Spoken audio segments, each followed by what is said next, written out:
Now, we're starting in Nigeria, where police in Zamfara state have confirmed the abduction of 73 students at the government-day secondary school in Kaya in Maradun local government area of the state, which is the local government council state for Governor Bello Matawalle. Now, this is coming barely 5 days after some students of the College of Agriculture and Animal Science, that's in Bakura.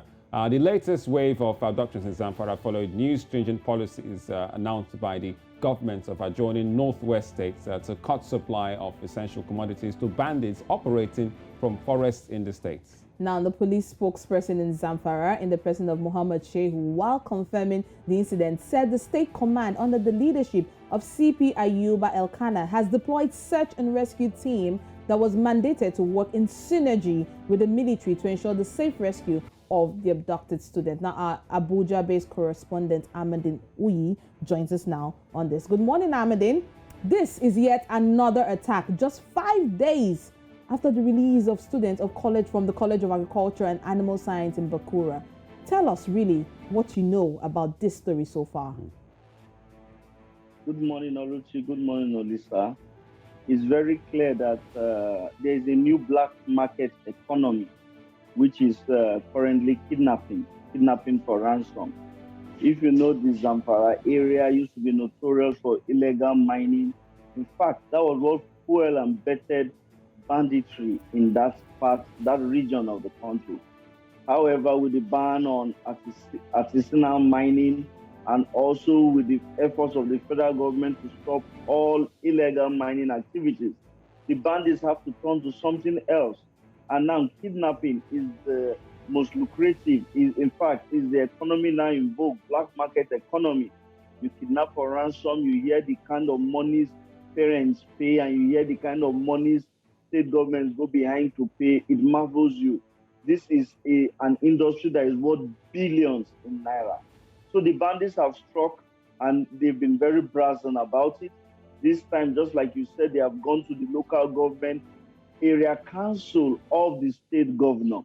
So we have talked here severally on this program that the state governors are helpless. You heard the Katsina state governor call sometime, calling on citizens to protect themselves.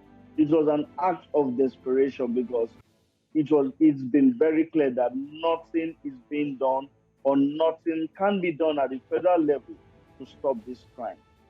Well, Amadin, so another kidnapping this time, abductions in Zamfara, 5 days after the one we saw at the College of Science in Bakura. Bello Matawalle looks like his state is being, embattled and bedeviled by kidnapping and banditry. Is Zamfara perhaps taken to leapfrog the place of Kaduna in terms of banditry and kidnapping, where Nigeria is now security-wise? No, points of correction. Zamfara was the origin of banditry in the Northwest, not Kaduna. Kaduna only came on board in the last few months because of the attitude of the governor and the government and the state government of Kaduna to handling the kidnapping issue. So it escalated. But everything in that region, the Northwest region, started from Zamfara because Zamfara is rich in mineral resources, especially gold. So over the last few years, there have been a lot of illegal mining activities and a lot of activities, and this has fueled banditry. Remember, if you have been following the news, early this year, sometime last year, you hear of whole communities wiped by these bandits as they are fighting for territory. So it started in Zamfara, only that in the last few months, it came down because Kaduna had become the eye of the storm with so many institutions in Kaduna. Like I said, it's the black market economy. So, but it has never gone away in Zamfara. It has been there. I recall almost 2 years ago when I spoke to the National Secretary of the Mieti Allah Association, who was complaining that cattle rustling had become the norm, that their members were suffering seriously from these bandits, cattle rustling and the rest. From cattle rustling, now they have migrated to kidnapping of students. It's not the first time it has happened in Zamfara. We hope it is the last. We hope there's a new strategy to be able to change this. The government has tried severally, giving amnesty, calling on the bandits to come and return their weapons and be reintegrated into the society. But you know how this works. Someone who is used to banditry, who is used to making millions for doing nothing. You tell him to drop his arms, sit down, there is no job. Even if you as a government will pay him stipends, how much can you pay him? So until something decisively is done, those who are into it know that there are consequences for their actions. Then they will have a rethink when they want to go into banditry and kidnapping. All right, big story in Nigeria. We still have our correspondent Amadin Uyi right here with us on Breakfast Central. Now, moving away from the abductions, we're going to more still important matters in the country. Now, President Muhammadu Buhari yesterday sacked the Ministers of Agriculture and Power. Surprise, surprise. Now, Mohammed Nanoino and his power counterpart, Saleh Maman, were relieved of their duties after the weekly Federal Executive Council meeting. Meanwhile, the Minister of Environment, Mohammed Abubakar, has been redeployed to the Ministry of Agriculture, while the Minister of State for Works, Abubakar Aliyu, will take over as Minister of Power. Now, the two ministers will become the first set of ministers to be sacked by the president since he assumed office in 2015. Now, his first set of ministers served out his first term. Amadin, I know you're still there. I mean, the president, it took everyone by surprise. Tell us what you make of the sack and the replacements as we speak. First of all, it's one of the most cheering news that has come from the presidency in the last 6 years. I say one of the most cheering news because I'll tell you from exclusive information. When these ministers, before they were appointed, they signed a performance bond with the president. And so a lot of us who had our ears on ground expected that there will be a review of their activities and their performance over time. But over the last 6 years, the presidency has given Nigerians this belief that once you are appointed into any executive position on behalf of the president, that you are there till the presidency will not do anything and will just allow you to sit. We have seen ministers, some ministers who have excelled. We have seen the Minister of Transportation, Rotimi Amechi, who on a monthly basis had to visit the Lagos-Ibadan standard gauge rail tracks when it was being constructed because he wanted them to he wanted the contractors to perform. That has been the most outstanding minister in this administration. But we have seen others who just sat down believing that they are now ministers on behalf of the federal government and nothing can be done. If you listen clearly to the statement Mr. President made, he said that this review will be continuous. Nigerians are happy about it. I read the statement of the presidential candidate of the Young Progressive Party during the last election, Kingsley Moghalu, who said that this would have been done 4 years ago. Now, the presidency has just 2 years to complete his tenure. Maybe he has finally started listening to public outcry on the performance of his appointees.